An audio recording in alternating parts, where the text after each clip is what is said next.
Muy bien, hermanos.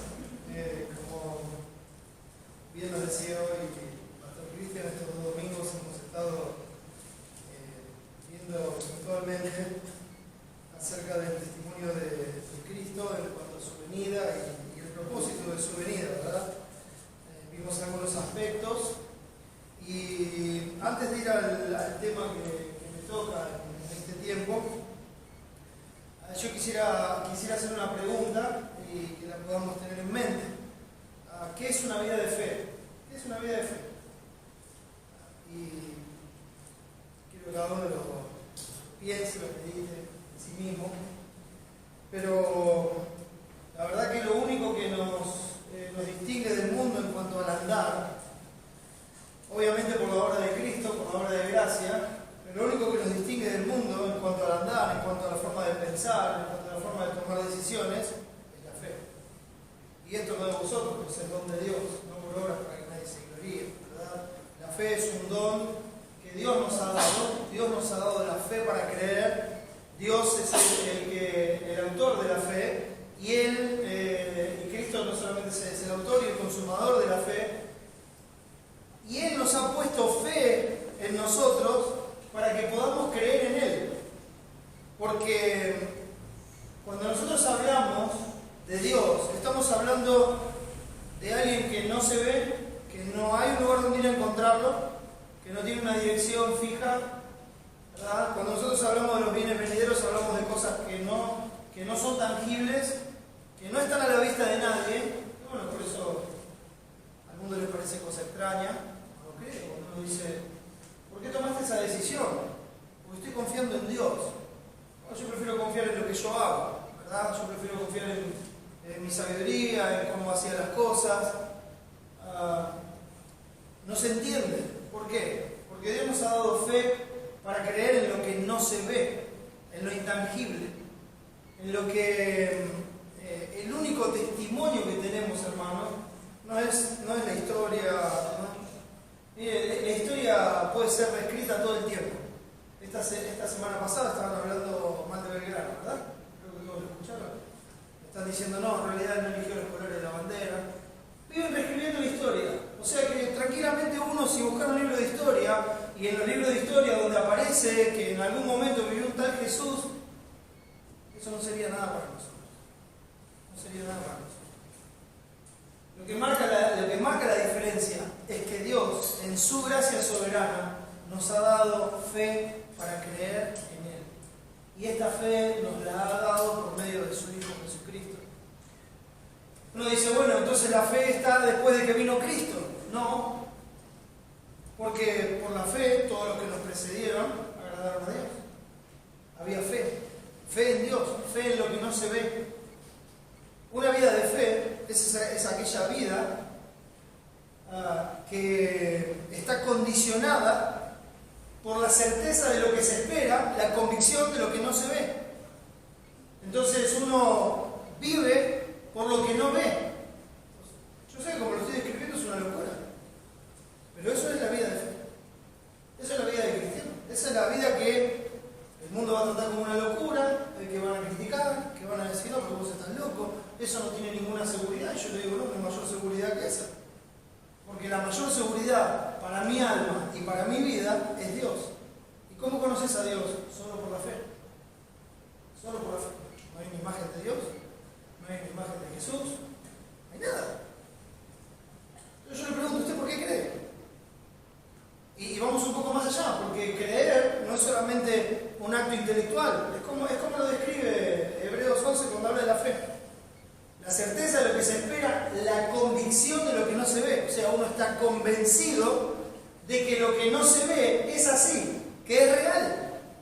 Y entonces, aunque no lo puede ver, aunque no lo puede tocar, vive en consecuencia de eso porque tiene la convicción de que es verdad. Eso es fe. Y eso es lo que distingue la palabra fe de creer. Creer puede ser un simple asentimiento intelectual. Creer en cualquier cosa uno puede decir, bueno, yo creo que hoy va a llover. ¿Verdad? Puede ser cierto, pero no, yo creo que hoy va a llover. Pero cuando hablamos de la fe, estamos hablando de creer y actuar en consecuencia. Un creer donde uno sabe que lo que se le ha dicho es verdad, tiene la convicción de que es verdad. Entonces la fe produce algo más que el simple acto intelectual. Lleva a la acción. Dice, esto que me dijeron es verdad. Esa es la diferencia que hacía Cristo en Lucas 16 cuando habla de que los hijos de este siglo son más sagaces en su trato con los semejantes que los hijos de luz. ¿Recuerdan la historia del mayordomo? Este mayordomo infiel había malgastado los bienes de su señor. Entonces sabe que su señor va a venir a pedirle cuentas. Entonces, ¿qué hace? ¿Cómo sabe lo que va a pasar? Sabe que va a ser descubierto su estafa, sabe que va a estar en problemas y sabe que lo más probable, lo más seguro, es que lo echen de su trabajo. Empieza a llamar a los deudores, a los que le debían a su amo, y le dice, ¿cuánto le debes? 80 barriles, vení, anotá 50, ya está, te perdono 30, pero no te olvides. ¿Vos cuánto le debes? 100 de trigo, bueno, anotá 50, anotá 80, anotá 20, pero no te olvides quién te hizo este favor, no te olvides de eso. Y aunque uno no lo pueda ver, y no lo quiera ver así, lo que está haciendo él es actuar en consecuencia de lo que está seguro que va a pasar, pero todavía no pasó. Entonces Cristo dice, ¿cómo puede ser que los hijos de luz no vivan de esa manera? ¿Cómo puede ser que los hijos de luz no tengan este trato sagaz con sus semejantes, sabiendo que hay una vida venidera, sabiendo que esta vida es totalmente pasajera, sabiendo que los tesoros son celestiales? Entonces, ¿cómo puede ser que no vivan en base a la fe, a lo eterno, a lo que es inconmovible? ¿Cómo puede ser que no vivan en base a eso? Y que estén tratándose con los semejantes, peleando, discutiendo y maltratándose por las cosas de este mundo.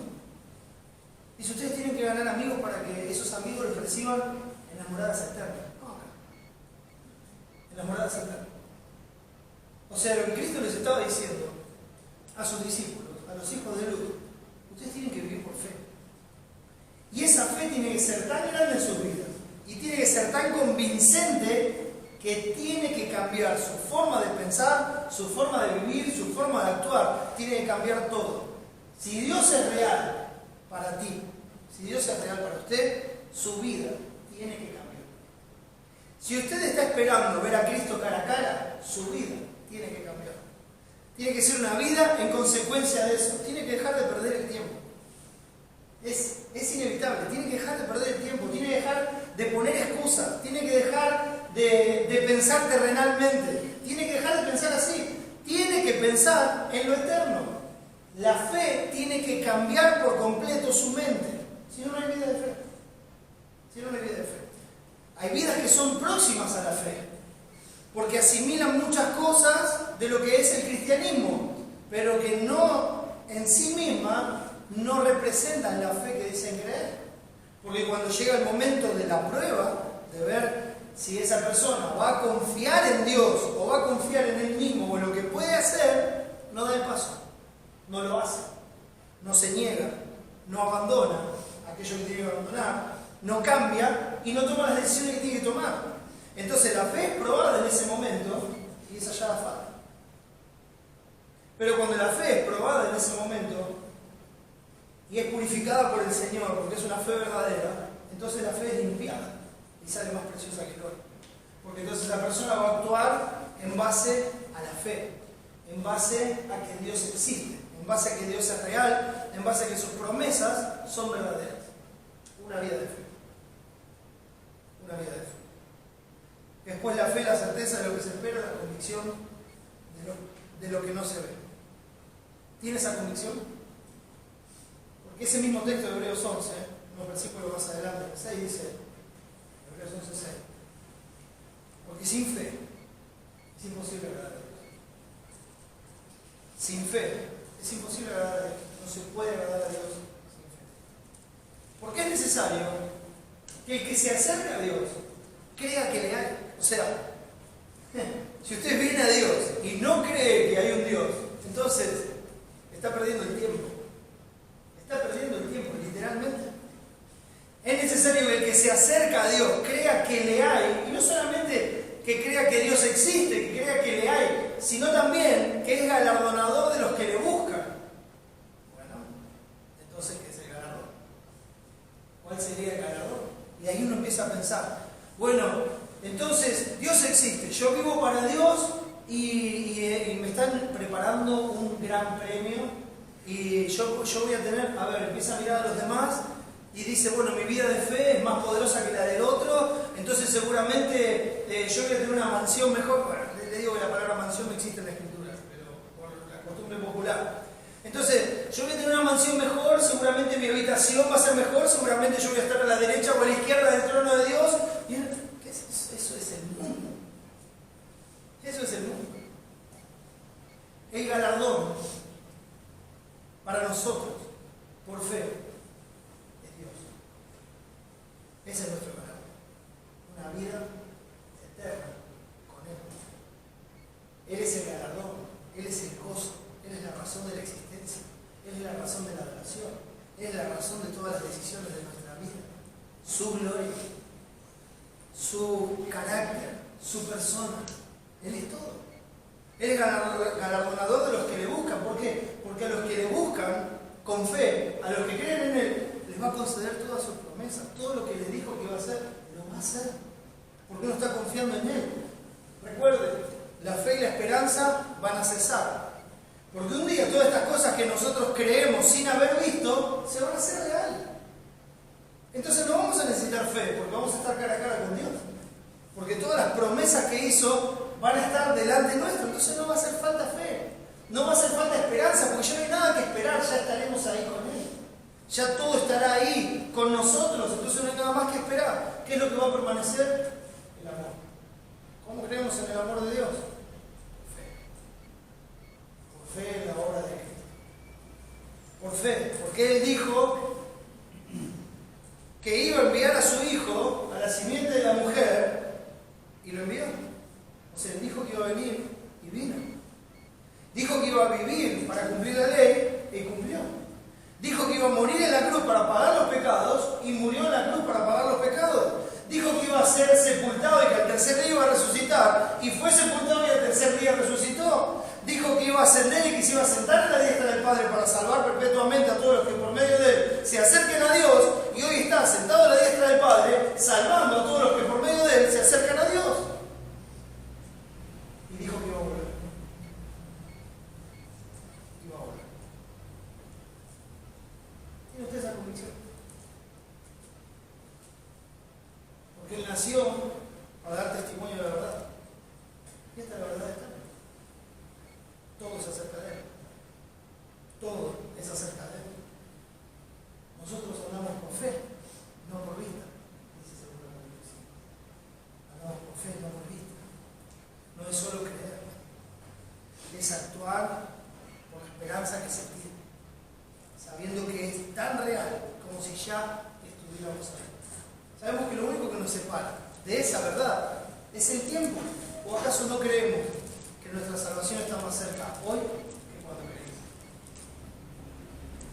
¿Cuánto más cerca se siente? ¿Cómo se siente más cerca de esa salvación hoy que cuando creyó? ¿Sabe cómo se siente eso? Y no estoy hablando de sentimientos imposibles. ¿Sabe cómo se percibe? ¿Cómo lo percibimos nosotros? Por fe. Porque lo conocemos más. Porque nos sentimos más cerca de Él. Porque hemos comprobado más verdades. Porque creemos más en Él. Es así. Él es el que nos va aumentando. Con Cristo estoy juntamente crucificado y yo ahora vivo yo. Y lo que vivo ahora en la carne, lo vivo en la fe del Hijo de Dios, el cual me amó y se entregó.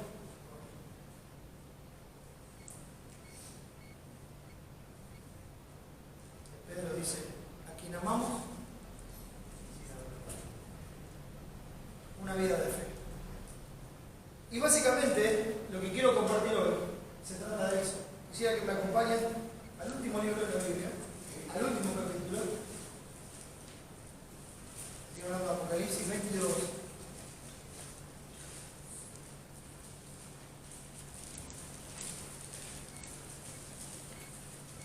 Y quisiera que leamos ahí un texto. Aunque vamos a ver varios, con la ayuda del Señor, pero leamos el versículo 7.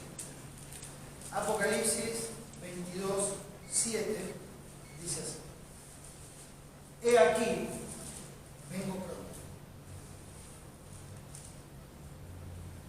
Bienaventurado el que guarda las palabras de la profecía de este libro. He aquí, vengo pronto. Y eso es lo que quiero compartir hoy con ustedes, hermanos. El Señor viene. Vamos a ver. Amado Dios, te damos gracias porque gracias, Señor, por su obra de gracia. Gracias porque Él vino para que creamos en ti. Él es el autor y consumador de nuestra fe. Has cambiado nuestro corazón, has puesto tu espíritu, nos has dado fe para ver tu gloria en la paz de Jesucristo, para creer en ti y para vivir en consecuencia. Gracias, Señor, por esta obra tan grande de misericordia, de amor. Te quiero rogar, Señor, que hoy fortalezca nuestra fe, que nuestra fe se vea grandemente fortalecida por tus verdades, la esperanza que nos has dado. Ayúdanos, Señor, a crecer en fe. No llegue a ser ni como un grano de mostaza, Señor. Ayúdanos. Te necesitamos, no podemos hacer nada sin ti. Y quiero rogarte, Señor, que aquellos que están aquí y no tienen fe, que no te conocen, que tu misericordia y tu gracia nos salves, nos traigas de la muerte a la vida, para que te vean, para que abran sus ojos por primera vez y te vean, Señor, que vean por la fe, y se gocen de ti y descansen de ti eternamente. Gracias por este tiempo, Padre, dame sabiduría y ayúdame a compartir esto de tal forma que tu iglesia sea edificada y no te conozcan, vengan a mí. Te ruego, Señor, ayuda y la gracia, y lo hago en el nombre del Señor Jesús.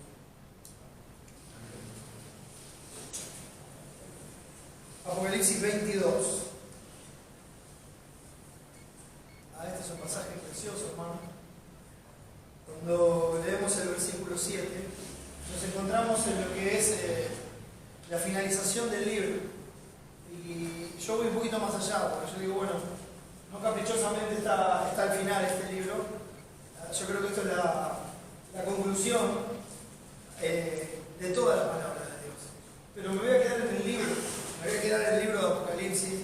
Y pensando en lo que es el libro de Apocalipsis, ustedes saben que este libro fue escrito a las 7 iglesias, a 7 iglesias reales, en un lugar real, allí en Asia, 7 iglesias que estaban en pie en el momento que se les escribió, y 7 iglesias que estaban pasando un momento muy difícil, muy difícil.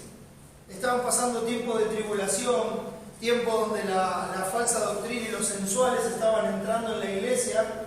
Cualquier semejanza con la realidad de hoy día es pura coincidencia, mis hermanos. Pasó, pasa y pasará hasta que el Señor venga. Exactamente las mismas cosas. Usted ve las iglesias de Asia y ve cómo el Señor les escribe con amor y les dice: yo conozco tus obras, yo sé el amor que tienes, yo sé tus trabajos, yo sé que no has permitido esto, sé que no has permitido lo otro, pero tengo algunas cosas contra ti. Hay algunas cosas en las que estás fallando. Vuelve a tu primer amor, deja de hacer esto, echa a los que no son de la fe, haz las cosas que tienes que hacer, pon la casa en orden y acuérdate. Y el que les habla en un tiempo tan difícil, en un tiempo de desánimo, en un tiempo de angustia, en un tiempo de aflicción, en un tiempo donde estaba creciendo más y más la guerra contra el Evangelio y contra las iglesias de Cristo, esta carta de Apocalipsis, esta epístola de Apocalipsis, es una carta de ánimo, es una carta de esperanza. El propósito de esta carta es darle ánimo, fortalecer la fe de los hermanos y decirle: miren, es necesario que a través de muchas tribulaciones entremos en el reino de Dios, pero ustedes tienen que saber que al final de toda la historia, siempre el que gana es el Señor Jesús. que saber que esto es padecer por un poco de tiempo, pero la victoria ya es del Señor Jesucristo. Cuando Él empieza en esta revelación, en el capítulo 1, versículo 3, dice: bienaventurado el que lee y los que oyen las palabras de esta profecía y guardan las cosas en ellas escritas, porque el tiempo está cerca. O sea, así empieza la epístola, el tiempo está cerca. Y empieza con esa bienaventuranza del que lee y los que oyen, ¿verdad? Del que está leyendo y los que oyen. Las cartas a las iglesias fueron escritas para el mensajero de la iglesia. Y esto representa al que era el pastor en la iglesia en ese momento. La carta debía ser enviada y él tenía que leerla a toda la iglesia. Y una vez leída a toda la iglesia, esa carta tenía que ir a la próxima iglesia. Y otra vez cumplir lo mismo e ir a la próxima iglesia, y así hasta que llegasen a la Odisea. Y cuando llegasen a la Odisea, todos habían leído lo que pasaba con todos. Una linda comunión, ¿verdad? Sabían las cosas buenas de sus hermanos, pero también sabían las necesidades. Sabían en qué cosas le estaban dando la gloria al Señor, pero también sabían las cosas que había que cambiar.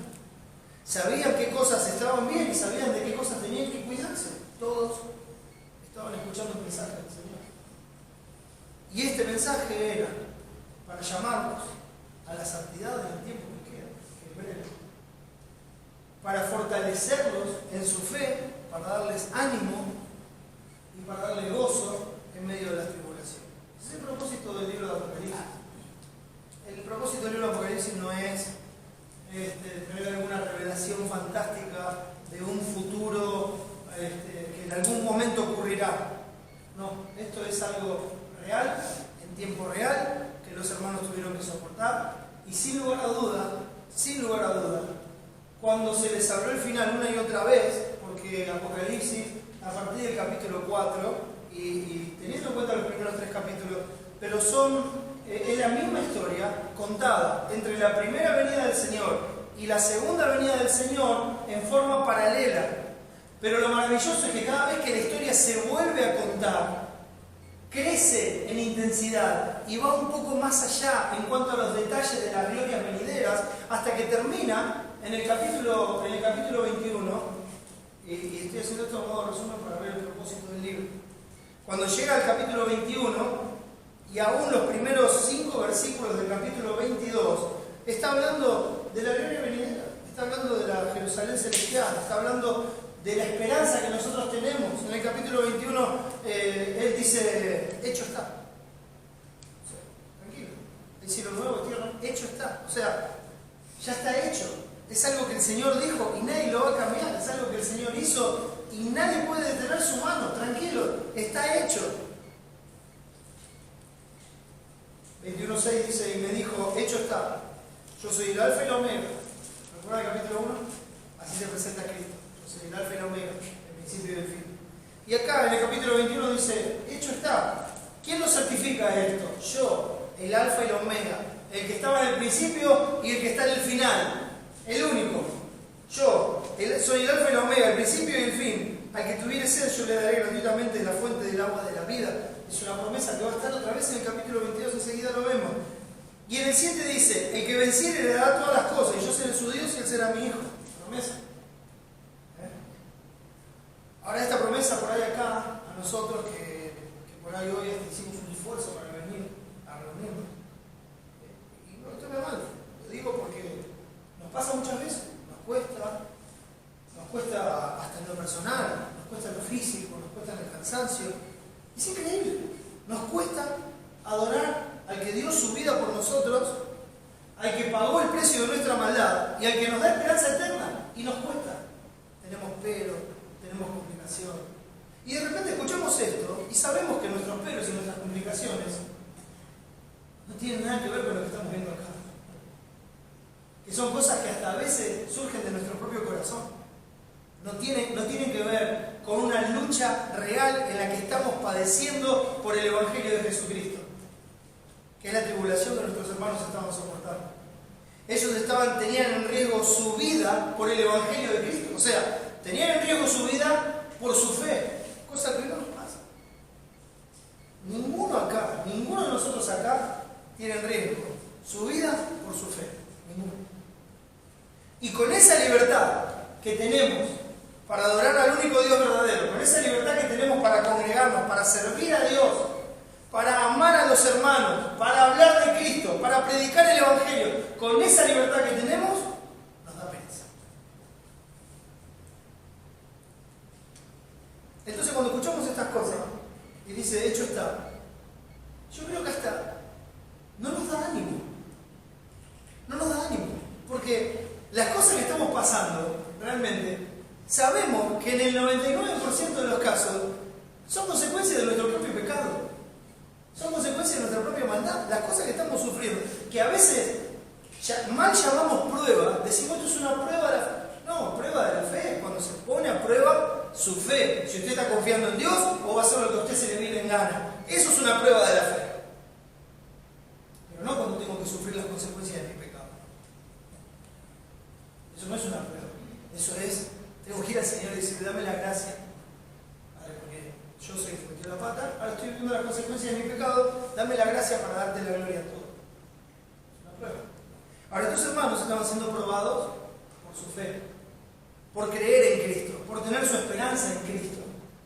Se reunían en secreto, no se podían reunir en público, porque su vida estaba en riesgo. Entonces, palabras que por ahí para nosotros hasta suenan como repetidas y que no están, ¿cómo se dice? No influyendo, sino infundiendo. Que no están infundiendo ánimo en nuestro corazón para ellos en esa situación. Las cosas serán totalmente diferentes. Pero quédense tranquilos. Ustedes van a liderar conmigo. Yo sé que están sufriendo, yo sé que están padeciendo. Pero si padecen juntamente con Cristo, van a reinar con Él. Entonces esas palabras infundían un ánimo profundo a seguir adelante, a seguir con los ojos en Cristo, a no dejarse llevar por las tribulaciones, a no dejarse atropellar por los enemigos de la fe, sino seguir adelante. Ánimo. El que venciere le dará todas las cosas, y yo seré su Dios y Él será mi hijo. Esto al que venciere, si usted mira las cartas a las iglesias y va viendo, dice, al que venciere yo le daré, al que venciere yo le daré, al que venciere. ¿Qué dice Romanos 8:37? Nosotros somos más que vencedores en Cristo Jesús. Y ese es el punto. Nuestra victoria está asegurada. Porque la victoria de Cristo es segura, porque Él ya triunfó.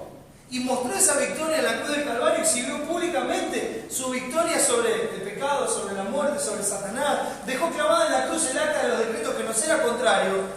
Y se terminó. Y el postrer enemigo, que será vencido, es la muerte. Pero ¿saben qué? Cristo ya le quitó el aguijón a la muerte. Porque ya le quitó el poder al pecado. Es una victoria abrumadora, aplastante, definitiva, esperanzadora. Entonces cuando se le transmiten estas cosas a los hermanos, el que venciere le dará todas las cosas. No desmayes, sigue adelante. No desmayes, sigue adelante, porque el que venciere va a heredar todas las cosas y ya está hecho. Hay cielo nuevo, tierra nueva, está hecho, yo ya hice todo, tranquilo. Lo que espera por delante es el reposo para los que hoy están siendo atribulados. Y es la tribulación para los que hoy están reposando, creyéndose que se están escapando de Dios. Tienes que saberlo, ya está hecho. Ya está hecho. Cree en mí, no te voy a defraudar. Y enseguida interpone un pero en el versículo 8, porque dice el que venciere, ¿no? Pero los cobardes e incrédulos, una característica de aquel que no es de Dios. No falta la verdad si digo que la Escritura enseña que el reino de Dios es de los valientes, es de los que arrebatan el reino, es de los que se fortalecen en el Señor y en el poder de su fuerza y hacen la obra, los valientes. Los que enfrentan todo lo que se oponga y van adelante porque su Señor está con ellos. Ahora por eso lo va a ver. Esfuérzate y sé valiente. Josué, esfuérzate y sé valiente. ¿Y qué es lo que le decía? Poner por obra mi palabra. No te apartes ni a derecha ni a izquierda. Los vencedores.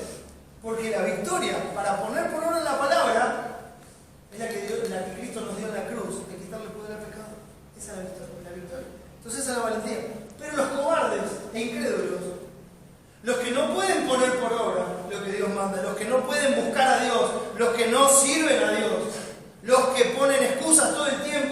se alejan de Dios, los cobardes e incrédulos, y sigue nombrando las características, los abominables y homicidas, los fornicarios y hechiceros, los idólatras y todos los mentirosos tendrán su parte en el lago que arde con fuego y azufre, que es la muerte segura.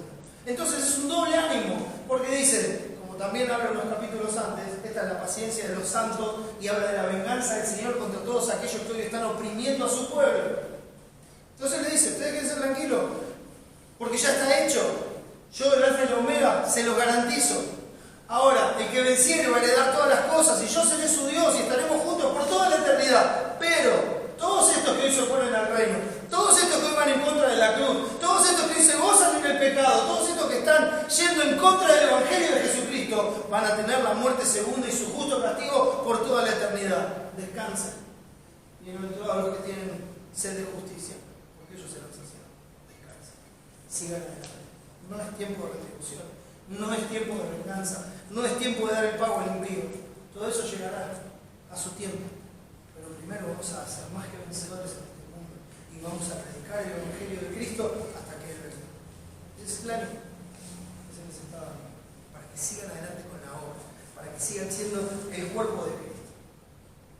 Y las maravillas que se relatan a continuación, cuando habla de ese lugar santo, ese lugar donde entra el pecado, donde la gloria de Dios es la que ilumina, el lugar donde nosotros estaremos con Él, y cómo estaremos con Él. Y esto habla de tantas bendiciones que Dios nos ha dado en Cristo, que nos llevaría, hermanos, mucho tiempo hablar y hablar de estas cosas y gozarnos una y otra, y seguir gozándonos. Y así avanza hasta el versículo 5, cuando dice, no habrá allí más noche. No tiene necesidad de luz de lámpara ni de luz del sol. 5 del 22, ¿no?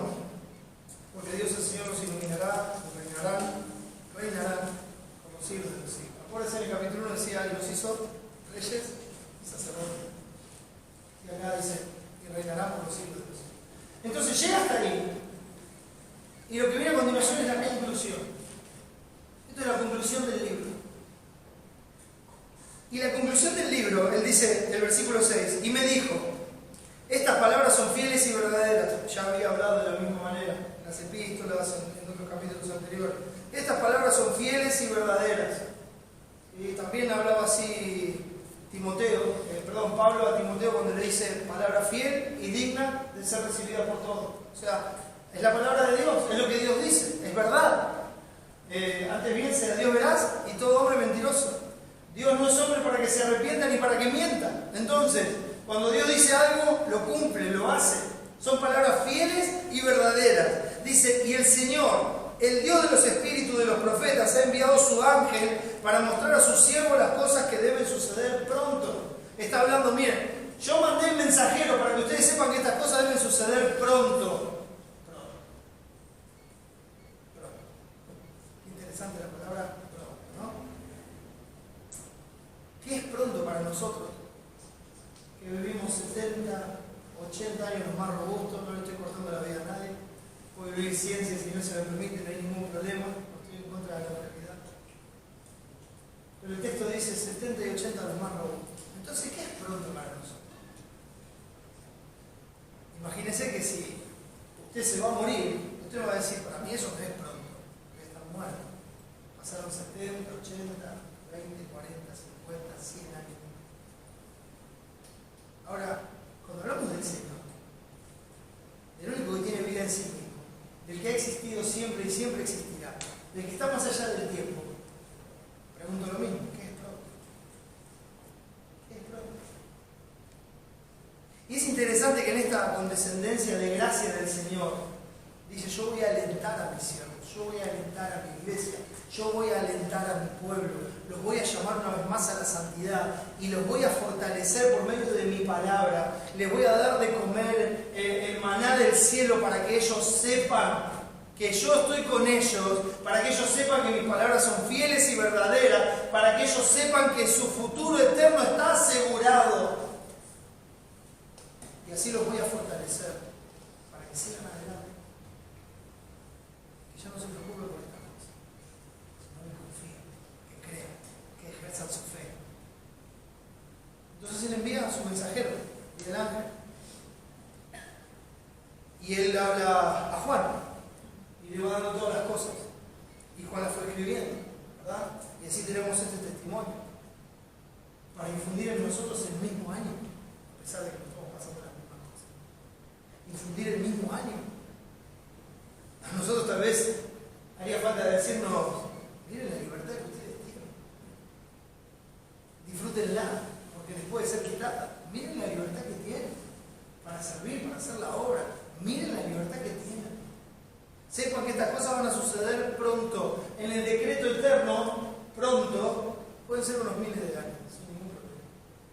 De hecho, ya han pasado 2000 años de eso, ¿verdad? Pronto.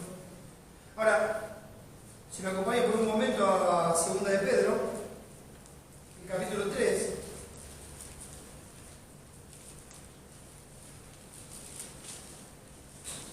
Segunda de Pedro, capítulo 3. Dice así el versículo 1: Amados, esta es la segunda carta que os escribo, en ambas despierto con exhortación vuestro limpio entendimiento, para que tengáis memoria de las palabras que antes han sido dichas por los santos profetas y del mandamiento del Señor y Salvador dado por vuestros apóstoles. Sabiendo primero esto, que en los postreros días vendrán burladores, andando según su propia concupiscencia y diciendo: ¿dónde está la promesa de su advenimiento? Porque desde el día en que los padres durmieron, todas las cosas permanecen así como desde el principio de la creación. ¿Sí? Usted dice hoy que está esperando a Cristo, se le van a burlar. De hecho, siempre cuento que hace unos años atrás, el mismo que hizo Los Simpsons, hizo una serie que se llama Futurama. Y en el primer episodio, esta serie se trataba de alguien. Yo no miré nunca Los Simpsons, no pienso hacerlo. Y me interesó ver Futurama en aquel momento, lo vimos con mi esposa. El primer capítulo quería ver de qué se trataba. Siempre me gustan las cosas de futuro, ciencia ficción y todo eso. Y hubo algo en ese episodio que me apartó de no verlo nunca más. Nunca más quise verlo. El personaje en cuestión se queda congelado. Por X razón se queda congelado y aparece, no me acuerdo si eran 1000 años o 3000 años en el futuro, una cosa así. Entonces sale de ese lugar, empieza a recorrer el lugar y pregunta. Y dice: ¿qué pasó? ¿Y pasó esto? Y le dicen quiénes habían salido campeones del mundo y cosas así. Y en una de esas dice: ¿y Cristo volvió?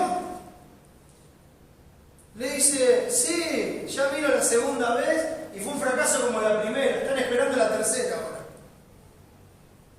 Pueden buscarlo, seguramente lo van a encontrar y van a encontrar las mismas palabras. Este mundo se burla de la fe, porque no tiene fe. Porque no hay fe. Porque no es de todo la fe. Porque no es un simple asentimiento intelectual de las verdades. No. Es vivir en consecuencia. ¿Por qué vivís así? Nadie te está mirando. ¿De verdad?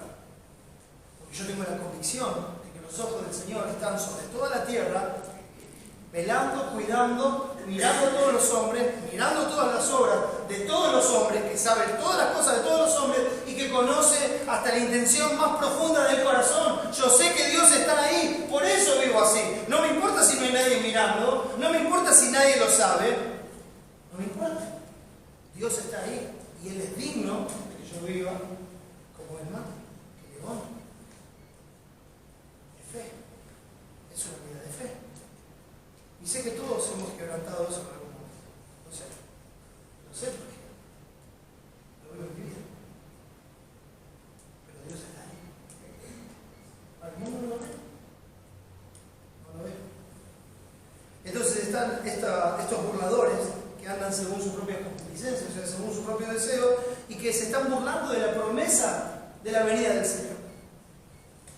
Como si no hubiera venido ya, ¿verdad? Como si no hubiera cumplido la primera vez. Pero obviamente son hijos de su padre y los deseos de su padre quieren hacer. Es Satanás el que siempre dice: con que Dios nos ha dicho, no es verdad. Sepan que no es verdad. Estás malgastando tu vida. No es verdad que hay un Dios, no es verdad que Dios va a venir, no es verdad que un día hay un juicio, no es verdad. Eso es lo que hace Satanás. Satanás con la corriente de este mundo, con el sistema, con todas las demás cosas. Está apuntado a eso, a negar a Dios. Entonces lo describe de esta forma: estos ignoran voluntariamente, no porque no sepan, no porque no lo hayan escuchado, no porque no se los hayan enseñado, no porque no se los hayan dicho, sino que lo hacen voluntariamente, o sea, están rebelados contra Dios, voluntariamente. Dice, estos ignoran voluntariamente que en el tiempo antiguo fueron hechos por la palabra de Dios los cielos y también la tierra, que proviene del agua y por el agua subsiste. Antes mencioné algunos textos de Hebreos, y Hebreos 11:3 dice, por la fe entendemos haber sido hecho lo que se ve de lo que no se veía. Esa es la realidad. Dios creó todas las cosas que se ven de lo que no se veía. Pero solamente se salta por la fe. Ahora ellos niegan esta realidad. Prefieren pensar que no había nada y que algo explotó.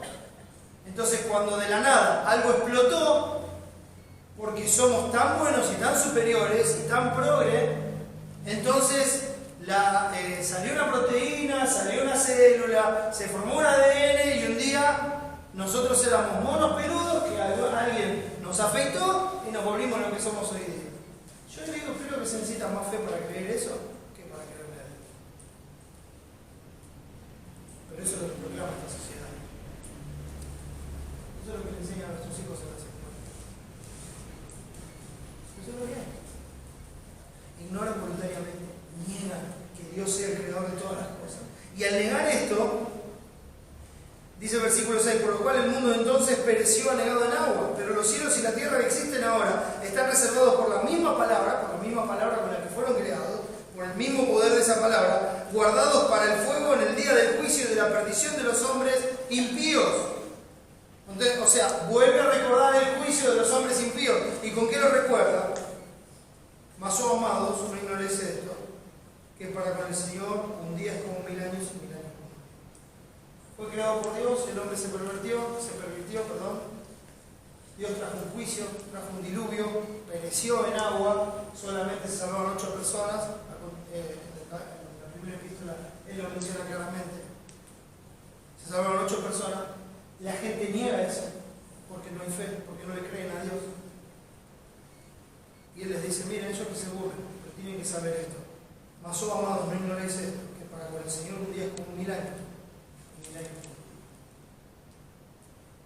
Hay tiempo. Por eso cuando dice las cosas deben suceder pronto. Pronto no según nuestros plazos. Pronto no según nuestra corta edad o nuestros cortos años de vida. Pronto según el tiempo del Señor. Él es el dueño de los tiempos, Él estableció los tiempos. Él es el que los determinó. Y si Él dice pronto, es pronto. Yo quiero pensar que si es pronto es antes de lo que ya había pasado antes. O sea, más rápido que lo que pasó antes. No sé. El Señor sabe el día y la hora. Nadie más lo sabe y no tengo intenciones de ponerme a averiguar. Pero cuando pensamos en pronto, se refiere a que pronto viene el día del juicio. Pronto viene el día final. Pronto el Señor va a juntarse con todos los suyos, los va a traer de los 4 vientos, se va a reunir con ellos, se le va a dar un cuerpo glorificado a los que murieron en Cristo, a los que aún estén vivos, y juntos se van a reunir con el Señor en el aire, y así van a estar siempre con el Señor y van a descender con Él a este mundo, van a poner los pies en este mundo, van a juzgar a este mundo, se va a condenar a este mundo, y cuando los libros sean abiertos delante del trono, como veíamos el otro día, va a desaparecer cielo, tierra y todo lo que hay. No va a haber dónde esconderse, no va a haber dónde quedarse parado, no va a haber nada, estarán delante del Señor, los libros serán abiertos y cada uno será juzgado por sus obras.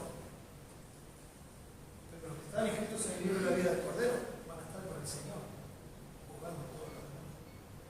Estas cosas van a suceder pronto, vale la pena seguir adelante.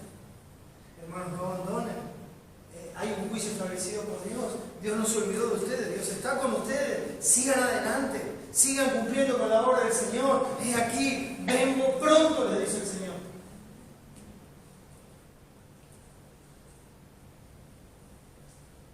Y el versículo 7 de nuestro texto, 22.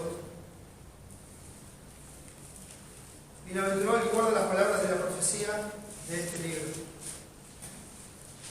A veces tenemos la costumbre de interpretar esto al revés. Como decir, bueno, si yo guardo las palabras de la profecía de este libro, voy a ser bienaventurado. Y la realidad es al revés. Es como cuando leemos el Salmo 1. ¿Se acuerdan del Salmo 1? Lo voy a ver por un momento.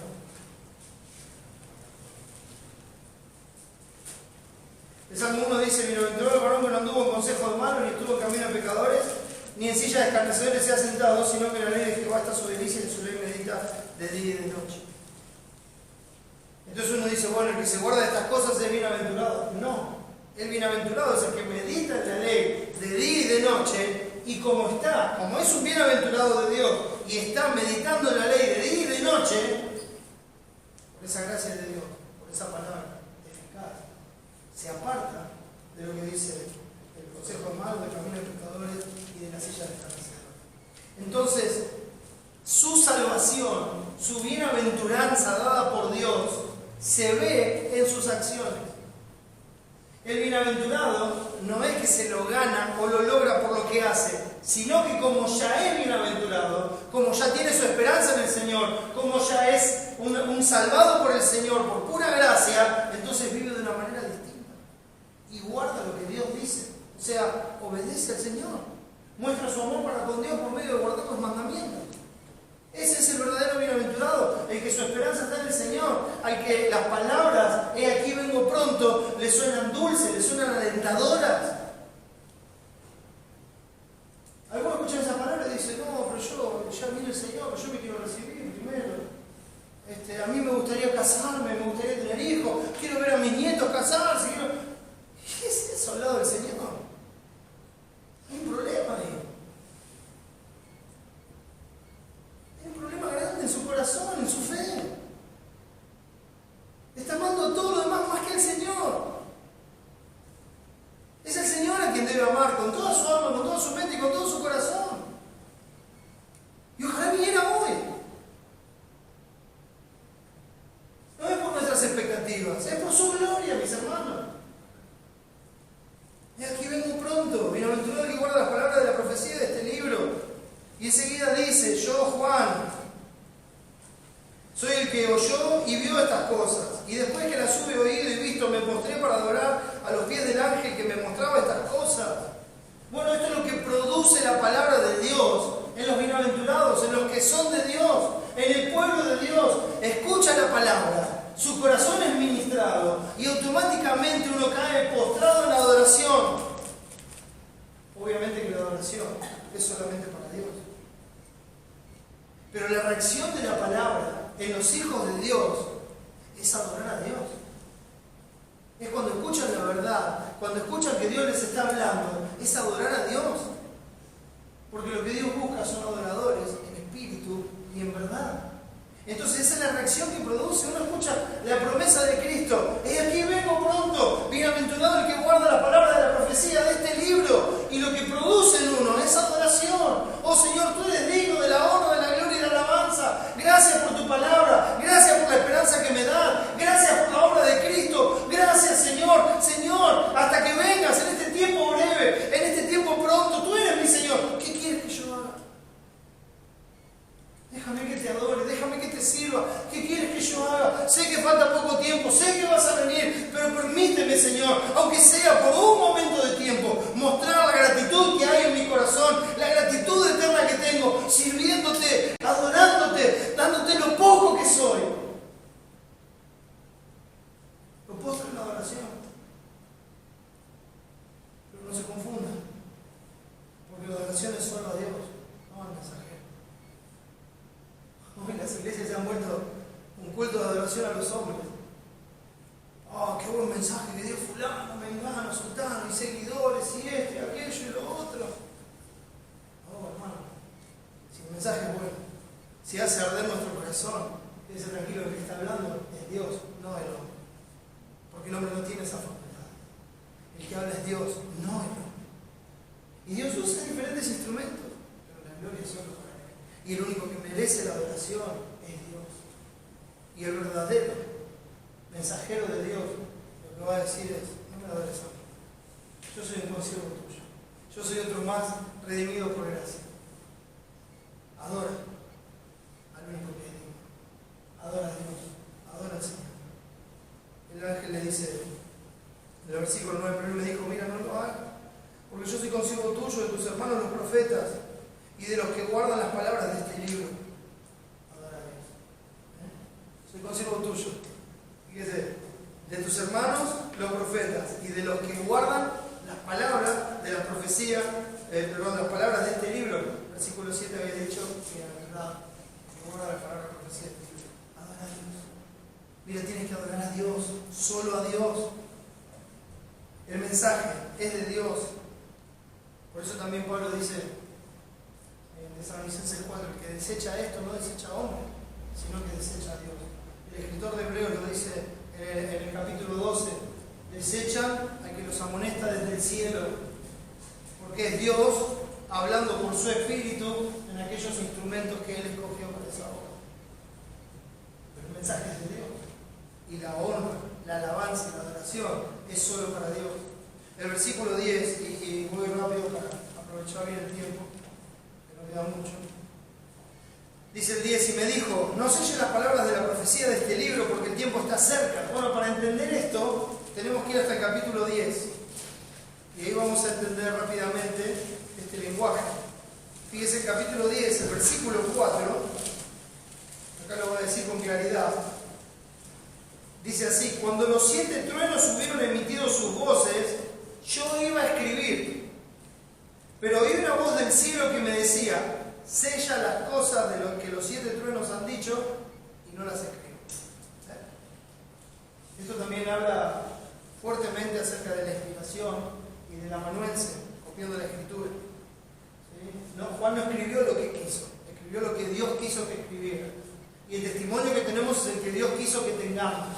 Y cuando llega a estas palabras, en el capítulo 22, cuando él está terminando el libro, cuando esta es la conclusión, él le dice, Cristo dijo, he aquí vengo pronto. Mira, bienaventurado el que esté sirviendo a Dios, el que esté adorando a Dios, el que esté viviendo como Dios manda. Y me dijo, no selle las palabras de la profecía de este libro, porque el tiempo está cerca, que todos sepan esta verdad, todos deben escuchar esto. Falta poco tiempo, hay poco tiempo para vivir para el Señor viene pronto. Esto es algo que todos deben saber, no lo selle, no lo oculte, tiene que ser publicado a todos.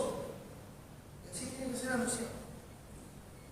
Así tiene que ser anunciado. Esto es algo que el Señor quiere que todos sepan. Y en consecuencia de eso tenemos el versículo 11 y lo que prosigue, porque dice así, el que es injusto, sea injusto todavía. Y el que es inmundo, sea inmundo todavía. Y el que es justo, practique la justicia todavía. Y el que es santo, santifíquese todavía. Entonces hay una reacción a la palabra, hay una reacción a la predicación del Evangelio, a la predicación de la verdad. Hay una reacción al anuncio de que Cristo viene pronto. Hay una reacción al anuncio de que Cristo viene pronto, de que su galardón viene con Él, pero que también la venida de Cristo marca el juicio sobre todos los impíos. Hay una reacción. Entonces a algunos se les predica una vez y otra vez y otra vez, y se les habla del Evangelio, y se les habla del juicio, y se les habla del perdón de los pecados, y se les habla de la muerte de Cristo, y se les habla de la resurrección de Cristo, y se les habla de la salvación tan grande que Cristo ha provisto, y una y otra vez la rechazan y viven como si esas cosas no hubieran pasado, no tienen fe para creer, no creen, desprecian a Cristo una y otra vez. Por eso dice, no sé si de estas cosas, que todos las sepan. El que es injusto, sea injusto todavía. Déjalo. ¿No quiere creer? ¿Quiere rechazar? Déjalo. El que en él cree tiene vida eterna, pero el que rehúsa creer en el Hijo no verá la vida, sino que la ira de Dios está sobre él. Déjalo. El que es inmundo, sea inmundo todavía. Déjalo sin inmundicia. El que es injusto, sea injusto todavía. Déjalo sin justicia. Injusticia con la cual quieren frenar la verdad de Dios. Déjalo. Pero hay un contraste también. Porque acá se está hablando del carácter y de la santidad. Entonces hay un carácter que rechaza a Dios y dice, quiero andar en su inmundicia, quiero andar en su justicia. Déjalo, porque falta poco tiempo. El juicio está en camino. No te toca a vos juzgarlo. No está diciendo, mirá, no le hables, dejá de predicarle, maltratalo, déjalo a un costado. No. Está diciendo, déjalo.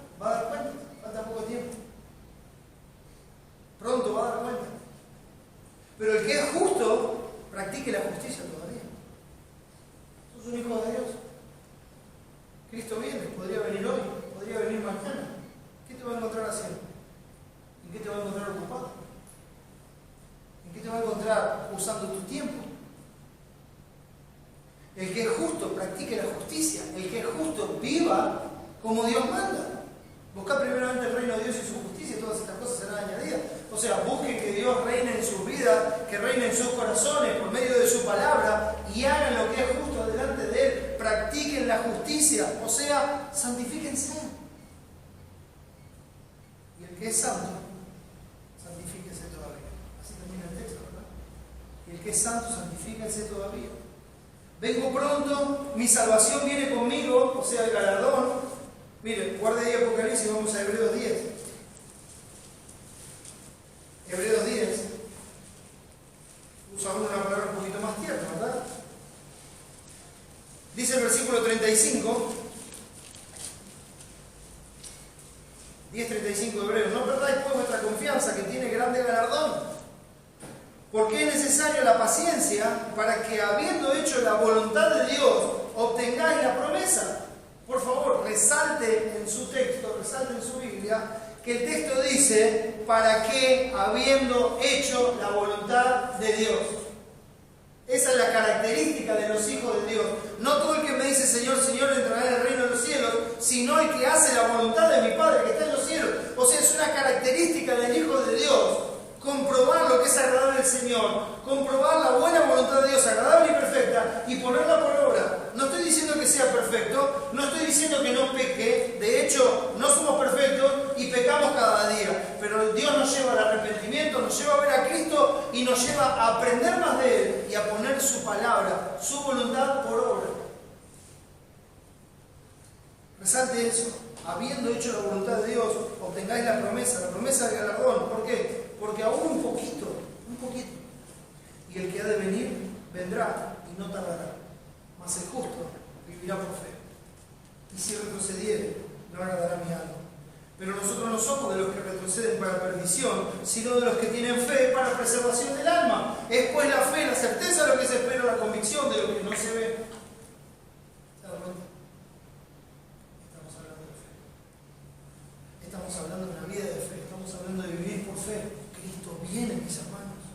Cristo viene. Y la prueba de que viene es que Él nació y vivió y fue enviado para dar testimonio de la verdad. La prueba es que Él vino no para ser servido, sino para servir y dar su vida al rescate por muchos. La prueba es que Él vino a anunciar el Evangelio. La prueba es que Él vino a buscar y a salvar lo que se había perdido. Esa es la prueba de que Él vino como prometió y que así como se fue, va a volver porque Él también lo prometió.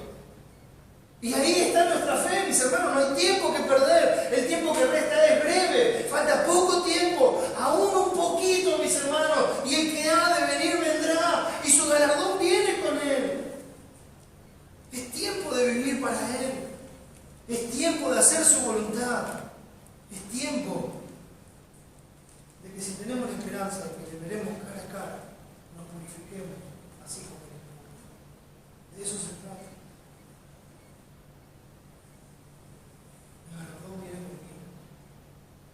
Nuestras obras atestiguan lo que somos, atestiguan nuestra fe, atestiguan si estamos confiando en Cristo, porque todo es de Él, por Él y para Él. Él es el que da testimonio de estas cosas. Y Él es fiel y verdadero. Dice el versículo 13: Yo soy el Alfa y el Omega, el principio y el fin, el primero y el último. Estas son palabras de Cristo, mis hermanos. Y Él mismo está diciendo, miren, el que habla soy yo. Yo soy el que da testimonio de estas cosas. Yo soy el que estoy hablando de estas cosas. Estoy hablando yo, créanme, este es mi mensaje. Estas cosas no están selladas, estas cosas las tienen que saber, porque estoy en camino, estoy viniendo. Muestro el texto del capítulo 1. El versículo 8 dice así: Yo soy el Alfa y el Omega, principio y fin. Dice el Señor, el que es y que era y que ha de venir. Dice su texto y el mío, ¿verdad? ¿Sabe cuál es una traducción más correcta? Una traducción más correcta. Dice, el que es y que era y que está viniendo. Y que está viniendo, como una constante. ¿Por qué? Porque el día está determinado. Y ese día está viniendo a nosotros.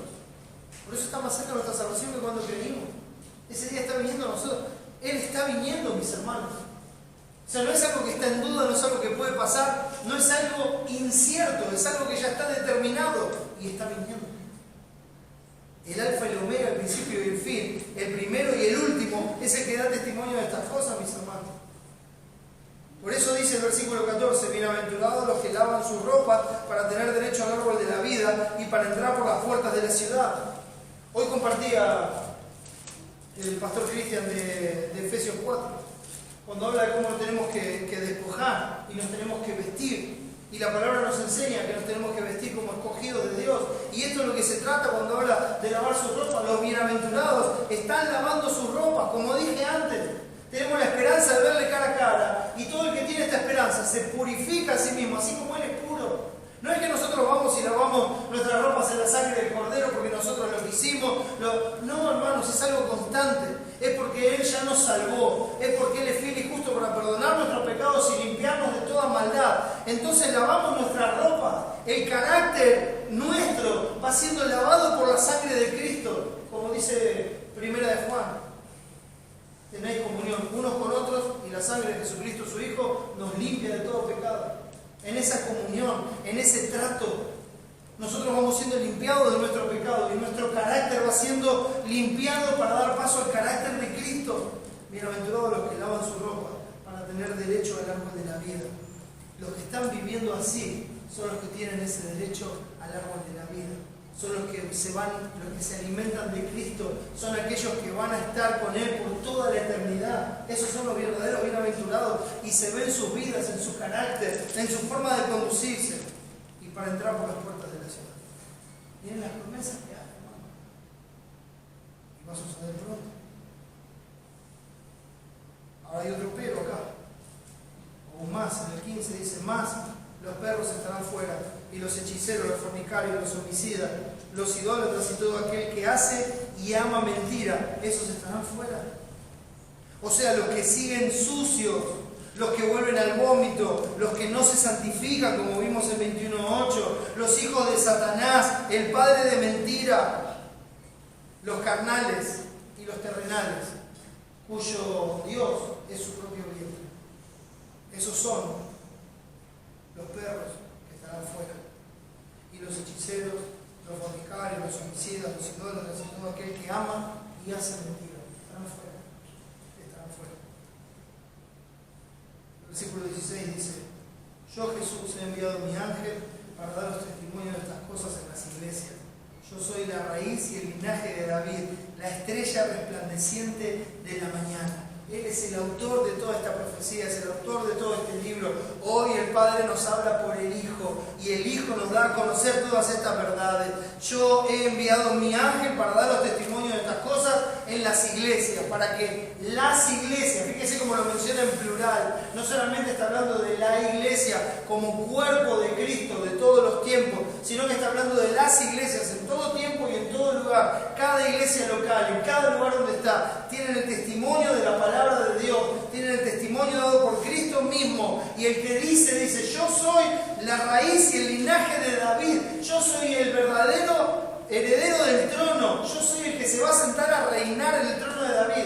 Es más, David tiene estas bendiciones por causa de Cristo y no Cristo por causa de David. Es Él. Y dice otro título de él, la estrella resplandeciente de la mañana, como fue profetizado en el número 24. La estrella de Jacob, la estrella resplandeciente. Es Él, el profetizado, el anunciado, el que dijo que iba a venir y vino, mis hermanos. Y que prometió que iba a volver y va a volver. ¿Cuál es la reacción de la iglesia cuando pasa esto? Dice el versículo 17, y el espíritu y la esposa dicen, ven. El espíritu y la esposa, hermanos, dicen, ven. El Señor dice, vengo pronto. Y el espíritu, que es el que intercede cuando nosotros oramos, cuando no sabemos pedir como debemos, Él intercede por nosotros con gemidos indecibles, y el espíritu y la esposa dicen, esa es la reacción. Vengo pronto, y como decíamos antes, no, pero yo a mí me gustaría unos años más, tengo unos proyectos que quiero terminar, me gustaría ya tener la casa, el auto, ya voy a llegar a todas estas cosas, Señor, y después venía a buscarme.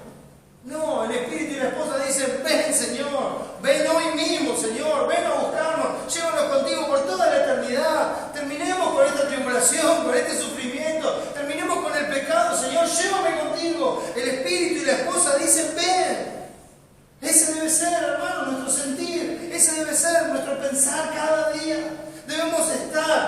hablando en nuestra vida diaria, diciendo, oh, ven Señor Jesús.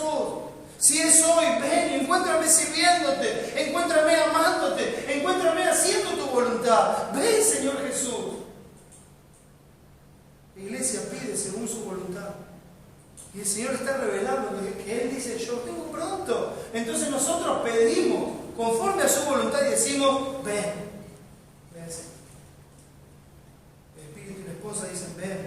Y el que oye, diga, ven. Y el que tiene sed, venga. Y el que quiera, tome del agua de la vida gratuitamente. La iglesia pide según su voluntad, anhela, desea, clama por su venida, por verle cara a cara, se purifica porque le va a ver cara a cara y predica. Predica el Evangelio, anuncia a Cristo. Mientras Él está viniendo, hay salvación en Cristo, hay redención gratuita, hay santificación gratuita, hay justificación gratuita, hay vida eterna gratuita en Cristo. El precio ya fue pagado por Jesús en la cruz del Calvario. El que quiera venga y beba gratuitamente del agua de la vida. Venga. Compre. Sin dinero. Compre sin dinero. Sea justificado gratuitamente por Cristo Jesús. ¿Ves tu necesidad? Ven a Cristo. Él está viniendo. ¿Ves tu pecado? Ven a Cristo. Él aún hoy está salvando. ¿Ves tu inmundicia? Ven a Cristo, porque Él aún hoy está limpiando. Ven a Cristo. Una y otra vez, ven. El Espíritu y la esposa dicen, ven. Dice el versículo 18, yo testifico a todo aquel que oye las palabras de la profecía de este libro. Si alguno añadiera estas cosas, Dios traerá sobre él las plagas que están escritas en este libro. Y si alguno quitare de las palabras del libro de esta profecía, Dios quitará su parte del libro de la vida y de la santa ciudad y de las cosas que están escritas en ese libro. Dios es el que habla, mis hermanos. Esto es la palabra de Dios. El Cordero en el trono habla. El Alfa y la Omega habla. No hagas oídos sordos. No quites de sus palabras. No digas lo que Dios no dijo, ni pienses lo que Él no dijo. No pienses que hay otro camino. No añadas. No pienses que hay otra forma de salvación. No pienses que hay otra forma de alcanzar el perdón de tus pecados. No lo pienses, porque Dios ya dijo que viene a Él. Solamente viene por Cristo. No añadas. No quites. No es por tus obras, no es por tu religión, no es por las cosas buenas que puedas hacer. No añadas a lo que Dios ya dijo. Y no quites nada diciendo, yo voy a llegar ahí y Dios me va a perdonar, cómo me va a juzgar, etcétera, etcétera. No, Dios ya dijo.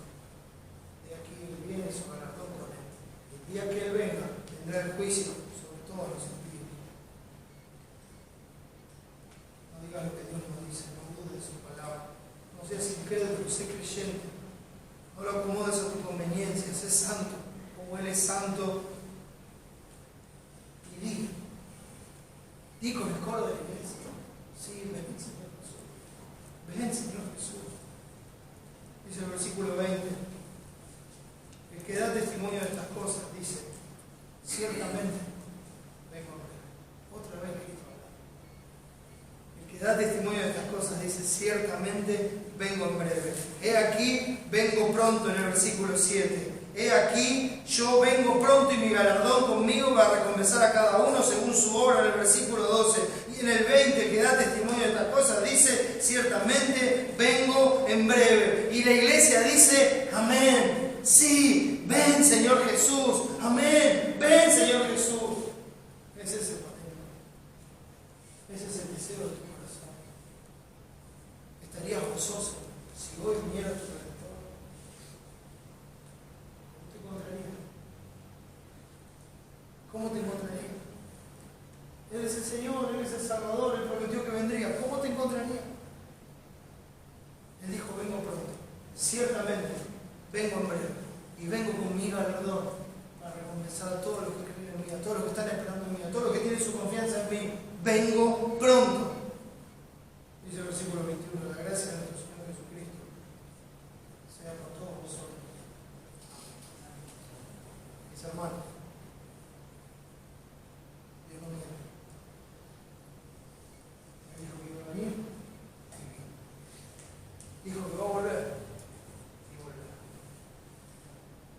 que ese día nos va a dar un cuerpo nuevo y vamos a estar con Él por toda la eternidad, y así va a ser. Dijo que ese día va a juzgar a todos los que no creen en Él, y así va a ser. Si estás en Cristo, con esta esperanza, sírvele cada día, santifícate. Y si no estás en Cristo, ven a Él, porque viene pronto. Vamos a ver. Amado Señor, gracias por Cristo. Gracias por tu palabra.